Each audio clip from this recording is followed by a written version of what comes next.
గౌరవనీయులైన పెద్దలందరికీ నా నమస్కారం. అయ్యా, ఇక్కడున్న మా తల్లిదండ్రులందరూ గత 20 సంవత్సరాల నుండి లారీ అసోసియేషన్ మీదే ఆధారపడి జీవనోపాధిని కొనసాగిస్తున్నారు.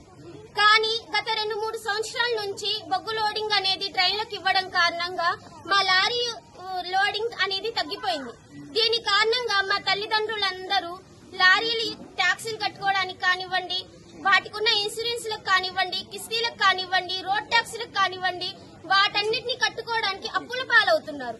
వాటి కోసం పగలనక రాత్రనక ఆలోచించుకుంటూ వాళ్ళు అనారోగ్యానికి గురవుతున్నారు. సార్, మాకున్న ఒకే ఒక్క ఆస్తి మా నల్ల బంగారం.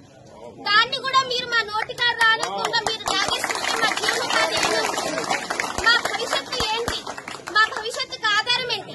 సార్, ఇక్కడ ఉన్న చిన్న పిల్లలందరికీ ఏంటి సార్ అవసరం ఇక్కడ రావడానికి? మా తల్లిదండ్రులతో పాటు ఇక్కడికి వచ్చి మేము కూడా ఇక్కడ ఈ ర్యాలీలో పాల్గొంటున్నాం అంటే ఎందుకండి సార్? మా భవిష్యత్ ఏంటి? మా చదువు ఏంటి?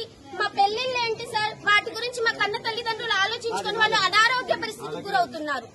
మా తండ్రులు పొద్దున్నెప్పుడో వెళ్తున్నారు, రాత్రికి ఎప్పుడో వస్తున్నారు. వాళ్ళ పరిస్థితి ఏంటి సార్? మా పరిస్థితి ఏంటి సార్? మేము మీకు ఎక్కువగా అడగట్లేదు. మాకు రావాల్సిన 40% నల్ల బొగ్గు అనేది నాణ్యమైన బొగ్గు మాకు ఇవ్వాలని కోరుకుంటున్నాం. మాకున్న ఒకే ఒక్క ఆస్తి మా నల్ల బంగారం. అదే మాకు కావాలి సార్. దాన్నే మాకు రావాల్సిన వాటా మాకు నాణ్యంగా ఇవ్వాలని మేము కోరుకుంటున్నాం. ఇప్పుడు మీరు లాగేస్తుంటే మా భవిష్యత్తు ఏమన్నా సార్? మా తల్లిదండ్రులు ఇప్పుడు ఫీజులు కట్టే పరిస్థితుల్లో లేరు. మా తల్లిదండ్రులు ఇప్పుడు ఒక్క ముద్ద అన్నం కడుపు నిండా మాకు పెట్టే పరిస్థితుల్లో వాళ్ళు లేరు.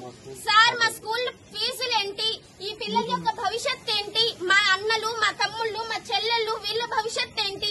సార్, మీరందరూ 2 చేతులెత్తి కోరుతున్నారు సార్. సీఎం గారు, మాకు రావాల్సిన వాటా మా బొగ్గు మాకు ఇవ్వాల్సిందిగా కోరుతున్నాము. మాకు రావాల్సిన 40% బొగ్గు మాకు ఇవ్వాల్సిందిగా కోరుతున్నాము సార్.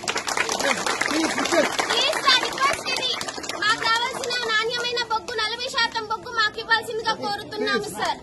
ప్రార్థిస్తున్నాను సార్, వేడుకుంటున్నాను. మాకు రావాల్సిన బొగ్గు మాకు ఇవ్వాల్సిందిగా కోరుతున్నాను. మరిన్ని వీడియోస్ కోసం ఛానల్ ని సబ్స్క్రైబ్ చేయండి. లేటెస్ట్ అప్డేట్స్ కోసం వాట్సాప్ ఛానల్ ని ఫాలో చేయండి.